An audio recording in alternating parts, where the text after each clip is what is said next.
एक राजा बताते हैं, बहुत नेक था, मुसलमान था और वो मांस नहीं खाता था। इतना नेक, ना किसी को तंग करता था और अपनी प्रजा का पालन अपने बच्चों की तरह करता था। एक बार उसका बीमारी होगी, पेट में दर्द हो गया। उसने क्या किया कि सभी डॉक्टर वैद्य बुलाए, सभी दवाई देकर फेल हो गए। एक वैद्य ने बताया कि आपने एक बकरे का कलेजा प्रतिदिन खाना पड़ेगा जब तक तुम जीवित रहोगे। अब वह मजबूरी होगी उसकी, एक बकरे का कलेजा फिर वो रोज खाने लग गया, उसको राहत मिल गई, यानी पाप न्यों बढ़े। अब वो चाहता नहीं था और फिर भी मजबूरी में दयालु होते हुए अपनी जान रक्षा की खातिर उसने खाना पड़ गया। फिर उसको एक संत टकरा जाता है, एक कबीर साहब का संत, गरीबदास जी की परंपरा में। तो वो क्या है कि नौका की इंतजार में वो संत बैठे थे। वहां पर क्या होता है कि वो नौका में बैठ चुके थे, इतने में 5-7 बकरे लेकर राजा के सैनिक आ जाते हैं और उस नाविक को मालूम था कि ये राजा के सैनिक हैं। नाविक को उन्होंने कहा कि हमें जल्दी पार करो, जल्दी जाना है। तो उस नाविक ने उस संत को उतार दिया कि आप नीचे उतरो, ये राजा के सैनिक हैं, इनको परले पार करके आना है। तो संत ने कहा कि हम भी बैठे चले जाते हैं, क्या दिक्कत हो जाएगी। तो उन सिपाहियों ने कहा कोई बात नहीं, बैठा रहने दो, महात्मा है इसको।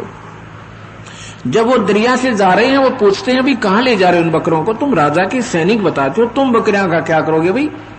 कहते हैं राजा को एक बीमारी लगी हुई है, प्रतिदिन एक बकरे का रोज सीना खाता है। उसने कहा कि राजा को कह देना आज के बाद उसको दर्द नहीं होगा, पर बकरे नहीं खावे। सैनिकों ने बताया बहुत नेक आत्मा है, वो मांस भी नहीं खाते थे मुसलमान होते हुए भी, लेकिन अब मजबूरी में उन्होंने मांस खाना पड़ गया। तो संत ने कहा कि हमारे कबीर भगवान की कृपा से वो ठीक हो जाएगा और उसने मांस नहीं खाना पड़ेगा और नहीं खाएगा। और उन सैनिकों ने उनका पता पूछा, सारा पता नोट किया। जब वहां पहुंचे तो राजा ने कहा कि भाई मैं मांस नहीं खाऊंगा, मैं ठीक हो गया, मुझे कोई दर्द नहीं। तब उन्होंने कहा कि भगवान राजन ऐसे ऐसे एक संत मिला था हमें, कहता किस टाइम मिला था कि इसमें ये बात कही। कहता उसके बाद मुझे पीड़ा नहीं है, मैं बिल्कुल ठीक हूं। उस संत को ढूंढा, उसके संतान भी नहीं थी, कबीर साहब की कृपा से साल भीतर उसका लड़का हो गया, और ज्यादा प्रसन्न हुआ। और फिर उन्होंने एक बाग और एक मंदिर, एक आश्रम बनाया उस संत के नाम पे, उसका नाम रामनगर रखा। तो यहां हम ये कहना चाहते हैं कि परमात्मा किसे कहते हैं, श्रेष्ठ आत्मा। भगवान ज्योति निरंजन ये भी उस परम पिता परमात्मा का ही पुत्र है, लेकिन इसने अपनी थोड़ी सी नादानी की गलती के कारण ये श्राप लग गया, यानी बीमारी लग गई इसके, और ये इसका परिणाम हमें भी साथ भोगना पड़ रहा है। 1 लाख जीवों का ये काल रोज आहार करता है, इसलिए ये गुप्त रहता है, किसी के सामने प्रकट नहीं आता होता। स्वर्ग में नहीं रहता, ये स्वर्ग में इस रूप में नहीं रहता जिसका वास्तविक रूप है। ये जैसे प्लास्टिक सर्जरी कर ले तो वो ओरिजिनल रूप छुप जाता है उसका, चाहे कितना विकराल बुंडा हो। ऐसे ये 3 रूपों में ब्रह्मा, महाविष्णु, महाशिव रूप में वहां रहता है, 4 भुजा में, लेकिन अपनी 1000 भुजा वाले रूप को वहां गुप्त करके रहता है। एक सिद्धि होती है जो बहुत शरीर बना सकता है, जैसा चाहे कुछ समय के लिए बना सकता है। वहां भी तीनों रूप में ये हर समय दर्शन नहीं देता, सब संतों को अपना अलग स्थान रखता है। जब चाहे वहां से खत्म और गुप्त हो जाता है, किसी को अंदर आने का आदेश नहीं है। और अपने लोक में जाकर अपने विकराल रूप में बैठकर 1 लाख जीवों का आहार करता है। वहां पर तपतशिला बनी हुई है एक, एक पत्थर की टुकड़ी अपने आप स्वतः गर्म रहती है जो निरंजन लोक में है। वहां पर ना ब्रह्मा जा सके, ना विष्णु जा सके, ना शिव जा सके, ना कोई साधक जा सकता। उसने ऐसा बीच में इतना भयंकर एक शक्ति छोड़ रखी है। उसको केवल कबीर साहब के सार नाम सतनाम का उपासक संत और कबीर साहब के यानी सहारे से उस नगरी को पार करके ही जाना पड़ता है। ये काल भगवान के सिर पर पैर रख के ये कबीर हंस वहां से पार होते हैं, क्योंकि काल भगवान ने 21वें ब्रह्मांड के अंतिम लोक में, जो कि सतलोक जाने का रास्ता है, वहां पर अपने सिर के बलते बंद कर रखा है कि कोई इधर से वापस ना चला जा। जब ये कबीर साहब का उपासक सतनाम और सारनाम का उपासक संत जाता है भक्त, उस हंस के सामने उसका अपने आप सिर झुक जाता है, वो रास्ता खाली हो जाता है और उसके सिर पे पैर रख के काल के ये कबीर हंस अपने सतलोक चला जाता है। अब आपको ज्ञान हुआ कि परमात्मा कितने हैं। अब यहां पर सभी संत कहते हैं कुल का मालिक एक है, और गीता में लिखा है कि अर्जुन ये संसार उल्टा लटका हुआ वृक्ष है। ऐसे ही कबीर साहब कहते हैं अक्षर पुरुष एक पेड़ है, निरंजन वाकी डार और तीनों देवा शाखा है, भाई पात रूप संसार। कितना एक ही दोहे में सारी सृष्टि का वर्णन दे दिया भगवान कबीर साहब ने। गीता में भी ऐसा ही लिखा है अर्जुन, ये उल्टा लटका हुआ वृक्ष है और इसकी जड़ ऊपर को है, यानी मूल जड़ कहां है इसकी? सतलोक है। और कबीर साहब कहते हैं कि अक्षर पुरुष एक पेड़ है। अक्षर पुरुष माने परब्रह्म।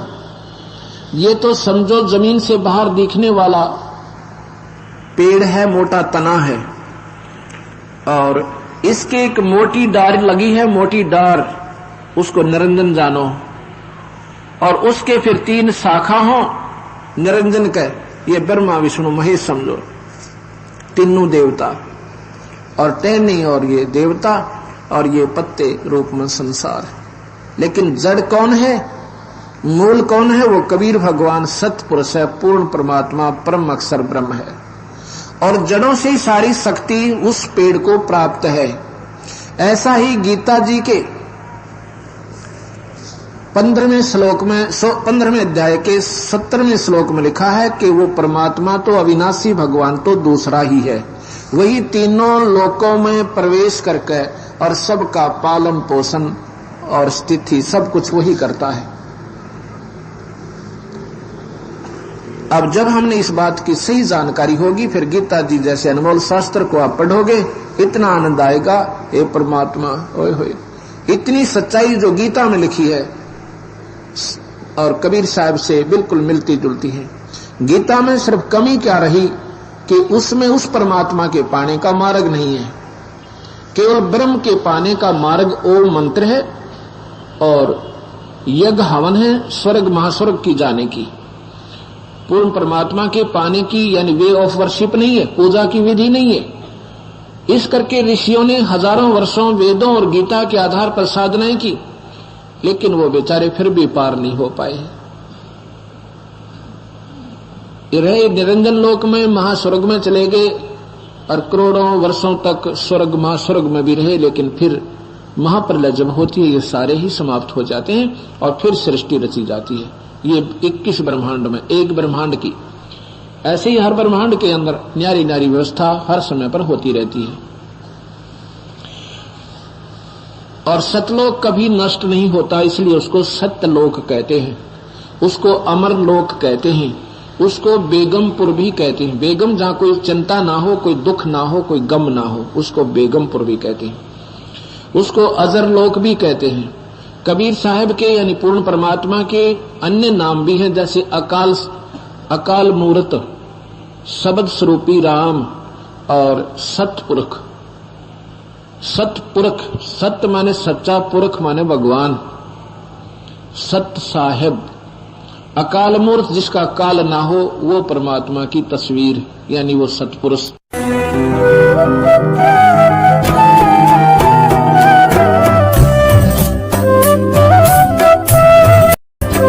जन्म में भी कोई भक्त भक्ति करता था और वो पार ना होया। आप जी हो, परमात्मा चाहते हैं कि तुम सभी पार हो जाओ, बहुत अच्छी बात है, क्योंकि पार होने के लिए तो ये सारा खेल हो रहा है आपको पार करने के लिए। अब विद्यालय में बच्चे फेल भी होते हैं और पास भी अधिकतर ही होते हैं, और कुछ एक फेल भी हो जाते हैं, तो वो फेल हुए हुए इन्हें दुखी हुआ करें। तो ऐसे ही एक व्यक्ति किसी जन्म में कोई प्राणी, कोई आत्मा परमात्मा से विमुख हो गया, भक्ति ना करी, छोड़ गया, तो उनको फिर लेता है भगवान शरण में। एक किसान के घर जन्म हो गया उस पुण्यात्मा का। अब कहते हैं जो जन मेरी शरण में एक बार आ गया, परमात्मा कहते हैं हमारी शरण में एक बार कोई प्राणी आ गया तो फिर उसको जब तक वो पार नहीं हो लेगा उसका पीछा हम छोड़ना को नहीं। जो जन हमारी शरण है ताका हूं मैं दास, और गेल गेल ला गया फिर वो जब लग धरती आकाश। तो उसी विधान से परमात्मा उस किसान के पास गए और किसान से कहा कि भाई, किसान पहले बैठे, राम रमी हुई, क्योंकि पिछले संस्कारी जो भक्त होते हैं वो कहीं भी जन्म ले लो उनमें वो भाव श्रद्धा बनी रहती है। आओ महाराज जी बैठो जी, बड़ी आसन दे दिया, आप नीचे बैठ गया भगत की तरह। तो महाराज जी तो महाराज जी होते हैं, हमने भक्ति का ज्ञान सुनाते, परमात्मा की चर्चा शुरू कर दी। तो कहने उदाट कर वो किसान कहने लगा, हाँ जी भक्ति तो मैं करता हूँ, क्या भक्ति के तो मंदिर में जाता हूँ, शिव जी की पूजा करता हूँ। फिर सारी बात बताई, भाई यह भक्ति ठीक नहीं, भक्ति की विधि ये है जो आपके शास्त्रों में लिखी हुई है, कैसी को। अच्छा जी ठीक सत है, भक्ति भी कराएंगे भाई, फिर उपदेश ले ले। अगना जी नहीं, ये तो बच्चे छोटे छोटे हैं, ये थोड़े से ठीक हो जाए, अपना काम संभालन जोगे, फिर महाराज जी तेरे आप पक्का चेला बन जाऊंगा। लाख समझाने पर भी नहीं माना, यही कहता रहा, परमात्मा चले गए। कुछ दिनों के बाद फिर गए, देखा क्या किसान का 2 लड़के थे, उन लड़कों के भी बच्चे हो रहे, उन खिलाने लग रहा, खूब प्यार से सीने से लटा रखे पोते। परमात्मा फिर गए, किसान भाई भगत जी देवता तेरे बच्चे भी समझदार हो गए हैं, खेत का काम संभाल लिया, तू आजा भक्ति कर ले, नाम ले ले। ने बोला महाराज जी देख छोटे छोटे पोते हैं, बच्चे खेत में जा हैं, काम कर रहे हैं, और मैं इनको बाद में संभाल रहा हूं, अब मुझे फुर्सत नहीं है, थोड़े ही बच्चे पोते बड़े हो जा, थोड़े से फिर मैं भक्ति करूंगा।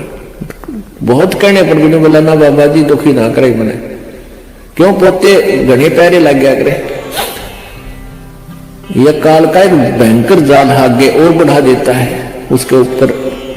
अब बेटे तो उल्टे बोल ले, को धमका दे, को खुड़का दे, और वो पोते बोला करे पैरे पैरे, तो वो घने प्रिय लगते हैं। न बोले बाबा जी तो शायद ऐसा ही तेरे को लाग दे, कोई संतान नहीं, तेने के पता संसार के उसका है, कह दिया भक्ति कर ले, भक्ति नहीं होया करे, पोते बड़े हो लेंगे फिर बात करूंगा तेरे से, फिर जरूर नाम ले लूंगा, पक्की बात होगी। नो टाल टूट दिया। अब 4 साल के बाद फिर आए परमात्मा संत जी रूप में। तो घर आके पूछा कि भाई तुम्हारा वो कहाँ गए तुम्हारे पिताजी दादाजी। वो पता चला कि वो तो मर गए, 4 साल हो गए, मृत्यु होगी। मालिक को तो पता था, क्या था कि खेत में उन्हें का बैल बन गया, आके बैल बन गया, बैल की जुनी प्राप्त की, और खेतों में उसका बेटा उसको हल में जोत रहा। अब परमेश्वर वहां पहुंचे, वो लड़का भी जाने था, महात्मा कई बार करते रोक दिया, कहा महाराज जी कैसे आना हुआ कि भाई डट जा तेरे बाबू, तो 2 बात बतलाऊंगा। उस बैल के कान में निकट सी जाकर कहने लगा, रे भगत अब तो आजा मेरी शरण में, तेरा शरीर छुटवा दूं बैल का, और नाम दे तेरे को मनुष्य जीवन दे दूंगा, और तू चाल देखिए दुखी हो रहा, तेरा लठ लग गया, तेरा बेटा लठ मारे हैं, और तेरी के दुर्गति हो रही, तो के क्या है वो बैल ने कहा बाबा जी तू बोल मत, अब मैं यहां से मर जाऊंगा, दूसरा बैल आ गया, वो थोड़ा काम करेगा, मेरे बेटा नटोटा हो जाएगा, वो तेरा गजब हुई। परमात्मा बोले अच्छा भाई कोई बात ना, ले धन बना तो बेटा गया। अब कुछ दिन के बाद वो बैल भी मर गया, मृत्यु के बाद वो सांप बन गया।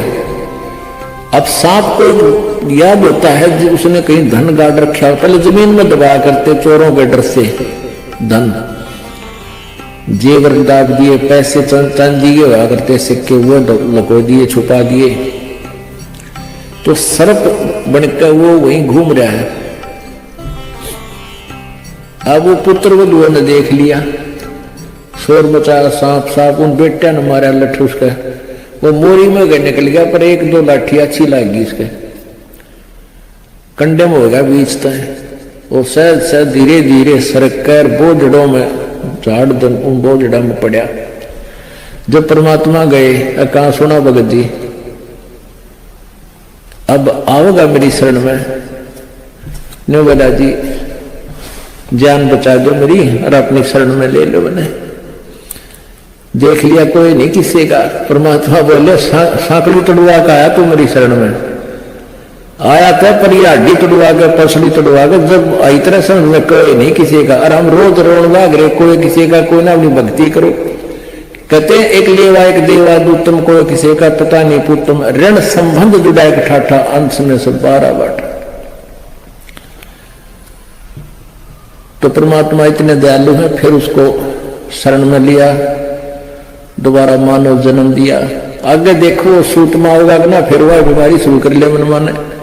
तो ऐसे दयालु है परमात्मा। पुण्यात्माओं ये मनुष्य जीवन बार बार नहीं मिलता, और ये ज्ञान नहीं मिलता। आपके ना जाने कौन से जन्म के पुण्य, बिना गिनती के असंख्य पुण्य आपके साथ हैं, और विशेष कृपा परमेश्वर कबीर जी के आपके ऊपर है, जो आप यहां पहुंच रहे हैं, और ये ज्ञान आप तक पहुंच रहा है उन पुण्यात्माओं के न्यारे कर्म है इस दुनिया में। और परमात्मा कहते हैं समझा है तो सर दर पाओ बहुत नहीं गया।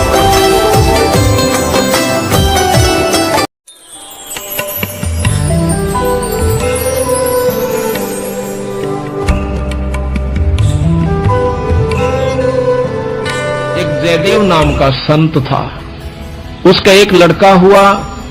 फिर उसके मन में कुछ घर में कमजोरी भी थी, कुछ वैसे भी भ्रमण की इच्छा हुई, वहां से चल पड़ा।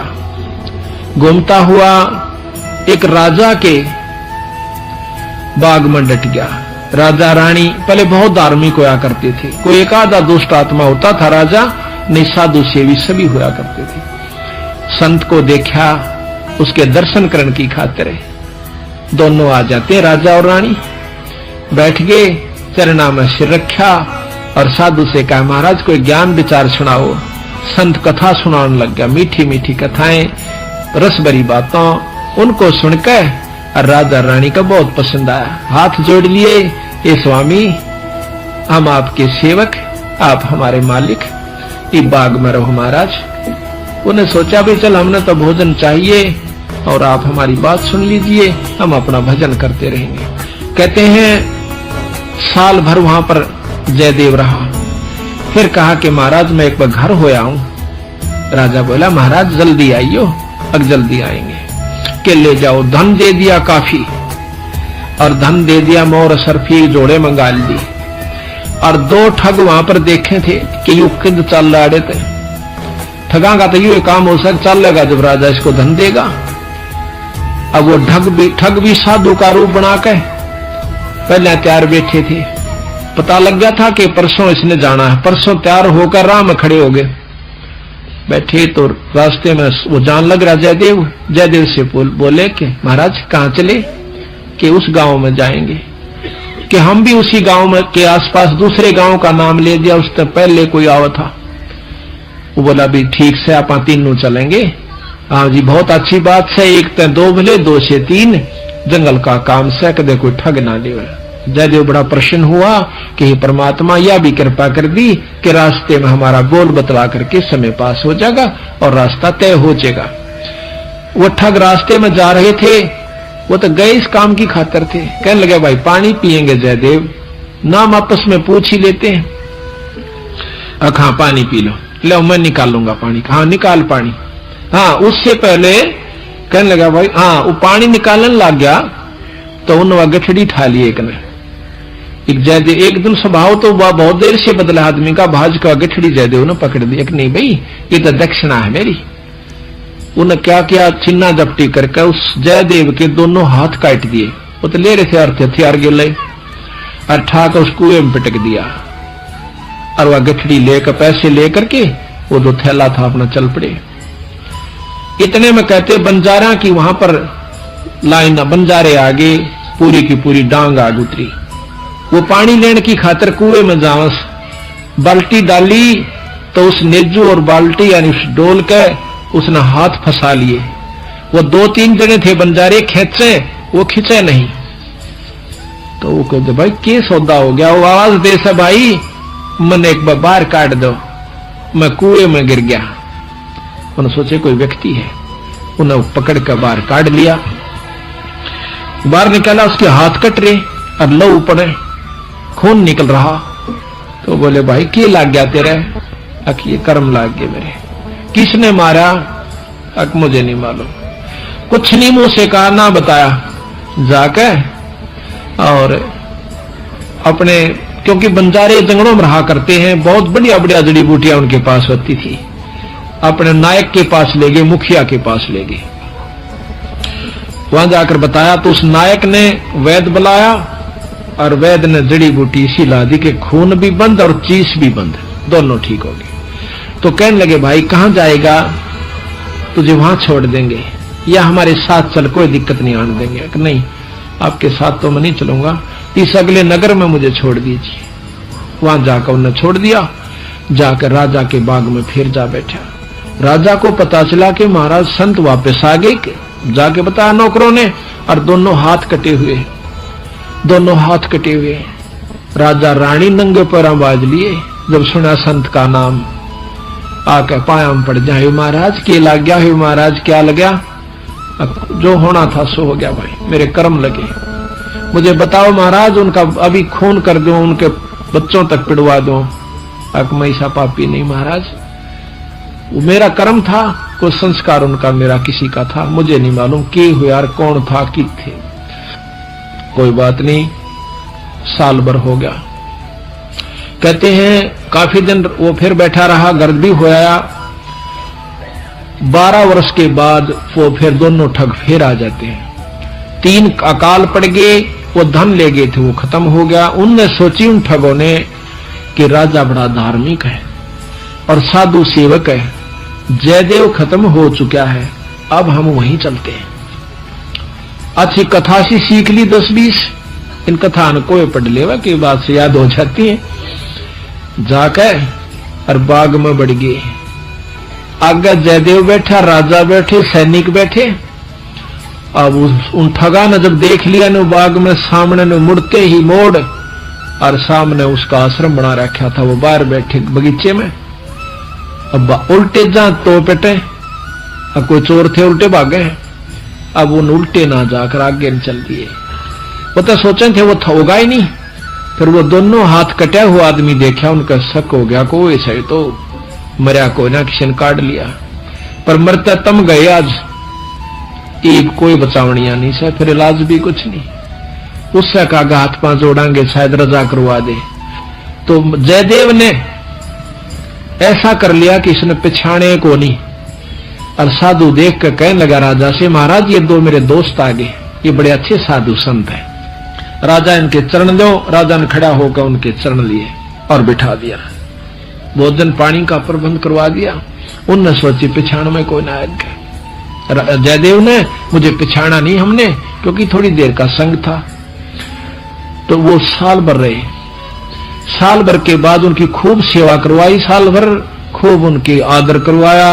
और चलती दफा जयदेव कहने लगा, महाराज ये दोनों संत जान से, इनको कुछ वो दक्षिणा दे दो। राजा ने कहना था इतनी देर में 2-3 घोड़ा का ऊपर मोर रस और फिर नरा धन लदवा के। और साथ में जयदेव कहने लगे, महाराज जी रास्ते में जंगल का काम से सिपाही भेज दो, घर छोड़ आओ इनके। 5-7 सिपाही और घोड़े और वो दोनों ठग चल पड़ते। रास्ते में जब बतलाते जावन से तो वो सिपाही पूछे से उन ठगाते, अब भाई ये जयदेव तुम्हारा के लागे से, तुम्हारा बहुत आदर करता है, बड़ी बड़ाई करता है। तो कहते महाराज कहते हैं नीच आदमी जो होते हैं वो अपनी आदत नहीं जाया करते। कि एक यहाँ छोटा सा उदाहरण और से, जब कबीर साहब ने भंडारा किया ना, 9 लाख बॉडी आ गई और जय जयकार करी दुनिया ने, तो शेख तक ही जला करता बंदी छोड़ते हैं। फिर भी ने बोला के करा से सुसरे ने, इसे तो हम 100 कर दिया। यानी अपनी बड़ाई रखनी चाहिए और उसका अच्छे कर्म को भी नहीं सराहा।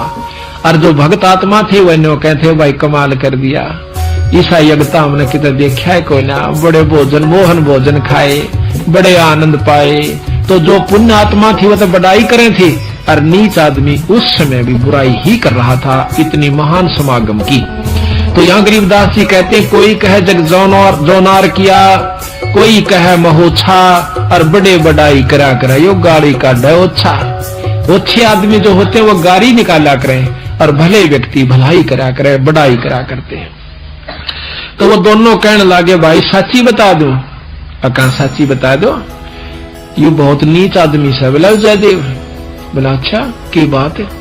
कि हम तीनों इकट्ठे रहा करते एक राजा के घर पर, और ये इतना गंदा है, इसने रानी गेला खोटा कर्म कर दिया।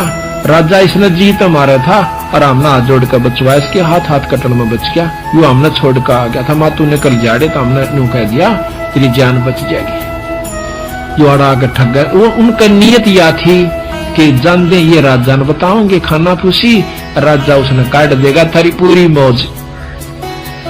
कहते इतनी बात हो रही थी, ऊपर ते 2 पत्थर की सलाह पड़ी, भारा भारा को 10-10 20-20 मन की आकर के दोनों ठगा का ऊपर उन सब के अंदर से, और दोनों का कचूमर काट कर जमीन में दसा दिया। दोनों खत्म हो गए। वह नीच कहते हैं वो ठगे से रह गए, वो जो संत गए साथ में वो सिपाही गए थे, अब वो ना रहे तो अपने उल्टे हो लिए लेकर सारे ढूंढ मैंने।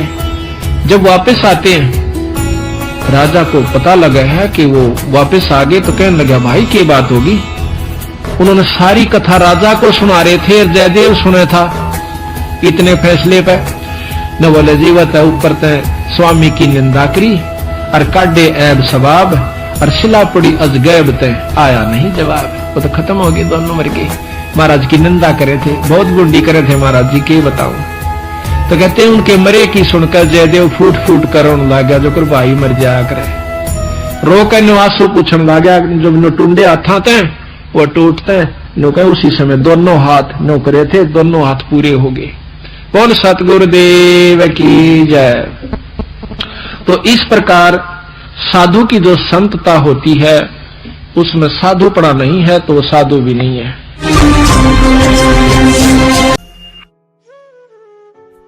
पंजाब का रहने वाला था, एक किसान था बहुत बड़ा, राम राय नाम था उसका। 800-900 बीघा जमीन थी, किसान था, सिख था। पहले ये सिख थे, सिख का यानी अपने हिंदुओं से ही अलग से, जैसे आज ये राधा स्वामी वाले कौन है, इसमें सभी जाति के लोग हैं हिंदू ही तकरीबन, या सिख भी हैं। आगे चल के ये धर्म का रूप धारण कर लेगा तो हमारा दुर्भाग्य ही होगा। तो ऐसे ही वो सिख धर्म, सिख माने शिष्य परंपरा से चल रहे थे, उनमें से था। और नानक गुरु ग्रंथ साहिब की वाणी से वो काफी प्रभावित तो हैं सिख धर्म के, पंजाब के व्यक्ति। तो गरीबदास साहिब जी आए हुए थे, उस परमात्मा को प्राप्त कर चुके थे, भगवान उनको मिले थे, सचखंड लेकर गए थे, वापस छोड़ा था। और उन्होंने उनको परमात्मा कबीर जी ने वो उनके अंतःकरण में ये अनमोल तत्व ज्ञान फीड कर दिया था। वो तत्व ज्ञान उन्होंने गरीबदास जी की वाणी रूप में दास के पास उपलब्ध है। तो उनका गरीबदास जी का शिष्य लुधियाना के पास एक वासियर गांव है, वासियर, उसके बाहर बनी में सफर कर पैदल चला करते थे, और वहां नहा धो के कुएं पे किसी जल पे तालाब पे बैठ गया। सुबह सुबह नित्यनेम कर रहा था, ऊंची स्वर में ब्रह्मवेदी बोल रहा था। और वो सिख राम राय जी नहाने सुबह सुबह सैर सपट्टे को गया, तो वाणी के बड़े मर्मज्ज हैं, बड़ी प्यारी लगती है वाणी। उन्होंने देखा भी बड़ी गजब की वाणी किसकी है, तो खींच लिया आत्मा को, उसके पास जाकर बैठ गया। जब उस भक्त ने अपना नित्य नियम कर लिया तब उससे कहा कि महाराज जी, ये भक्त, ये वाणी किसकी है? उन्होंने बताया कि ये मेरे गुरुदेव की वाणी है। तो राम राय ने पूछा, वो संत अभी शरीर में है या शरीर छोड़ गए? उन्होंने बताया अभी शरीर में है। पूरा पता ले लिया उसने, राम राय ने, कि एड्रेस बता मुझे, इस महापुरुष के दर्शन करूंगा। तो वहां से चल पड़ा, छुटानी पहुंच गया लुधियाना से। अब गांव में गरीबदास जी कैसे थे? किसान के घर जन्म था, जाट थे, 1300 बीघे जमीन थी, बड़े बीघे भारतीय यानी ना 2500 बीघा जमीन थी, लगभग 1400 एकड़ वर्तमान की, और खूब पैसे वाले थे। और लेकिन खेत में अपना हाथ से काम करते थे, खेतों पशुओं का चारा भी स्वयं लाते थे, क्योंकि महापुरुषों में अभिमान नहीं होता है, ना धन का, ना तन का, ना किसी संतान का।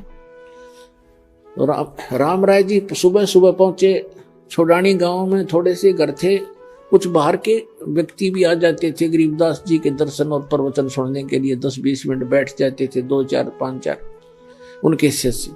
तो जब वो घर पे पहुंचा गरीबदास जी के घर पे, तो गरीबदास जी घर पे नहीं थे, वो खेतों में गए हुए थे, अपना घूमने जाते थे सुबह सुबह। वो जालिया सुबह ब्रह्म मुहूर्त में। तो उन्होंने पूछा, वहां पे गरीबदास जी हैं? वहां बैठे हुए गांव के व्यक्तियों ने और एक आध दूसरे गांव से आकर बैठा था, उनने सब ने मिलकर कहा कि महाराज जी तो भाई घूमने गए हैं, आज जाओ बैठ जाओ आप। तो उसने सोचा भाई महात्मा का दर्शन करके अनहार करूंगा, इतनी दूर से आया हूं, और ऐसे महापुरुष की ऐसी वाणी, तो वो खुद कैसे होंगे जिनकी अमृत वाणी ऐसी है। इस बात से प्रेरित होकर उसने कहा, मुझे ये बता दो वो किस साइड में गए हैं। गांव वालों ने कहा, इधर जाया करते हैं घूमने, और कितनी देर में आ जाएंगे? वहां बैठे व्यक्तियों ने कहा, वो तो उनके मूड की बात है, आवत है अभी आ जा, ना तो भाई दोपहर 10, 11, 12 बजा दे। उसने सोचा इतनी देर क्यों वाट इंतजार करी, उनसे पूछ कर पता करके कौन सी दिशा में, एक रास्ता बता दिया उन्होंने कि रास्ते पर चले जाओ, आगे ऐसे ऐसे एक झोपड़ी, एक रहट मिलेगा, और वहां उस झोपड़ी में मिल सकते हैं आपको। अब कहने का भाव ये है, ज्यादा ना इसको लंबा करके, समय सत्संग का होने वाला है। तो जब वो जा रहे थे, गरीबदास जी आ रहे थे उसी रास्ते से, सिर पे पशुओं का चारा एक गठड़ लेकर, बंडल, बरोटा बोल रहे हैं हमारे हरियाणा, बरोटा सरसों उसका, जवार का। और देश अपना जैसे हरियाणा के लोग पहनते थे धोती कुर्ता, सिंपल ड्रेस। और वो जो राम राय था, उसको उर्फ नाम उसका झुमकरा भी, गांव में झुमकरा भी कहा करे, जैसे एक नाम निकाल लिया करे अलग से। वो ज्यादा संकी सा आदमी था। तो राम राय जा रहा था, उसने उस पशुओं का चारा लेकर आ रहे व्यक्ति से पूछा कि हे भाई, एक किसान, मैंने गरीबदास महाराज से मिलना है, और ये यही बताया कहीं उनका यहाँ घूमने आए हुए हैं। अब गरीबदास जी को तो पता था कि राम राय जी ने मन में क्या कल्पना कर रखी है साधु की, कि साधु होगा, सिर पर जटा होगी, दाढ़ी बढ़ी होगी, कान पड़वा रखे होंगे, हाथ में चमटा होगा, एक लाल कपड़ा लंगोट में बांध रखा होगा, या कति लाल कपड़े होंगे, मूंड मुंडा रखा होगा, घोटे में घोट हो रहा होगा, यानी कोई विशेष आडंबर ऊपर होगा, उसी को उसने संत मान रखा था। और गरीबदास साहिब जी को पता था कि दूर देश से आया है जिज्ञासु, यदि मैंने ये कह दिया कि मैं हूं गरीबदास जी, बोल भाई, तो ये यहीं से खेतों में से वापस बोलेगा कि यो किसा महाराज जी, क्योंकि इसने तो महाराज जी सोच रखा था लाल पीले कपड़े हो, सिर पर जटा हो, या कभी घोटम घोट हो, तिलक ला रखा हो, हाथ में चमटा हो, धूने पर बैठा हो, राख लपेट रखी हो। गरीबदास जी ने कहा कि आजा मेरे साथ वापस, मैं मिलाऊंगा उनसे। वो वापस हो लिया। अब जब वो लेकर आ रहे थे अपना सिर पे चारा, तो वहां बैठे शिष्य गांव का एक आधा कुछ बाहर के दूसरे गांव के आए हुए थे। उन्होंने भाग करके प्रणाम किया, किसी ने उनके सिर से चारा पशुओं का अपने सिर पे रख लिया, उनको फ्री किया। और राम राय ने पूछा ये कौन है? उन लोग भक्तों ने बताया कि यही तो है महाराज जी। अब उस राम राय के मन में ये आ गया कर ले तेरा गजब भैया, इतनी दूर आया और यू महाराज जी पाया। ऐसा देसी जाट है तो खोदा पहाड़ हर निकली चुईया, उसके मन की कल्पना थी ये। वो तो अंतर्यामी थे जान के अगवगत डिगमग हो रहा है। उसकी सेटिंग करने के लिए सभी सेवकों को भेज दिया, इधर उधर जा भाई, तू बैलों को पानी पिला ला, तू ऐसे काम कर जा, भगत आए हैं इसकी रोटी का प्रबंध करवा घर पे जाके। उनको इधर उधर भेज दिया और कहा मेरी बाल्टी भर दो, पानी की रख दो, मैं नहाऊंगा, स्नान करूंगा। एक पाटड़े पे बाल्टी भर कर रख गए, वो चले गए। रह गए वो आत्मा और वो महात्मा गरीबदास जी। गरीबदास जी ने स्नान किया, स्नान करके धोती बांधते थे और धोती का एक पल्ला अलग से सपेर कर लेते, तो उसको गोल गोल करके एज ए बेल्ट बांधा करते ऊपर के, धोती को लपेट के जैसे, और उसके ऊपर के उसी का धोती का हिस्सा एक पल्ला बांध लिया करते, उसको अड़बंद कहते हैं। और गरीबदास जी के उंगली के कोई वैसे ही थोड़ा बहुत कोई चोट लगी हुई थी, तो गरीबदास जी ने कहा कि ए झुमकरा, आइए भाई मेरी धोती का यो कपड़ा बांध दे, मेरा हाथ का चोट लग रही है, काम नहीं करता। अब उसने झुमकरा नाम का पता जब पहले तो फूक उड़े निकलेगी उसकी कि इसने तो मेरा उर्फ नाम भी बता दिया, मैंने तो जिक्र भी नहीं किया मेरा नाम क्या है, कैसे हूं। उसका कुछ शंका हुई, भाई झुमकरा मैंने मेरे को गांव में तो कहा करते, पर यहां कैसे पता लग गया झुमकरा। और परमात्मा ने इसलिए कहा उसको झुमकरा क्योंकि उसका मन झूम रहा था कि यू किसा महाराज जी बता कहाँ आ गया, मेरे के साथ जमींदार है, किसान है, अच्छा बहकाया माया में इतनी दूर आया, नंगे पैदल चल के आया। गरीबदास जी ने धोती का जो पल्ला था उसको कहा ले बांध दे मेरे शरीर के चारों तरफ का, जहां बेल्ट बांधते हैं ऐसे कर लेते हो धोती के कपड़े को, ऐसे ऐसे घुमा घुमा के ऐसे कर। और उसने कहा कि ले बांध दे मेरे चौगर दे, वो चारों तरफ का लपेट कर ऐसे गांठ लगाने लग गया। वह गांठ शरीर के अंदर से निकल गया गरीबदास जी के शरीर से, और कब उस धोती का लग गई कपड़े का। और गरीबदास जी ने ऐसे मुंह कर लिया दूसरी साइड में जैसे देख ना रहे हो। झुमकरा ने सोचा उस राम राय ने तेरा गांठ उल्टी लाएगी दिखे तो फिर लगा, फिर वो ऐसे ही शरीर के अंदर से निकलाई धोती का गांठ लाएगी। तीसरी बार वो प्रयत्न करने लगा, जब कहने लगा गरीबदास जी ने कहा कह रहे झुमकरा मैं तो तेरे जैसा आदमी हूं, या गांठ क्यों ना लगती तेरे ते। जब उसने ऊपर को देखा उनके मुंह की तरफ, क्योंकि राम राय जी विष्णु जी के पुजारी थे, भले ही वो शिष्य थे, सिख थे।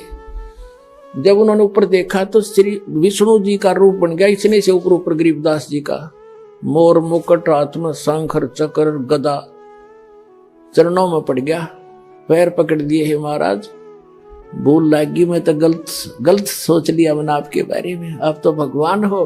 फिर देखा तो फिर गरीबदास ने कहना, अब उसने सोची मैं विष्णु जी का पुजारी हूं और इसने मुझे उस उर्फ नाम से पुकार दिया, इसलिए मैं प्रभावित हो गया, मेरी ही कोई कल्पना होगी। तो फिर डांट गया अपने मन ने ना भगवान तक हो ना। फिर वो बैठ गया, कोई शक्ति है जरूर जिसके ऊपर मैंने कुछ देखा है, और इसके शरीर से धोती अंदर से शरीर से निकल गई। फिर कहने लगा परमात्मा बोल, गरीबदास जी कहने लगे बच्चा बैठ जा। 2 घंटे ज्ञान दिया उसको, सारी सृष्टि रचना सुनाई, तत्व ज्ञान समझाया। हम सुल्तानी नानक तारे दादू को उपदेश दिया, जात दुल्हा भेद नहीं पाया काशी माए कबीरवा। तब उस झुमकरा ने, उस राम राय ने कहा भगवान ऐसा ज्ञान तो आज तक किसी ने बताया नहीं मारे थे।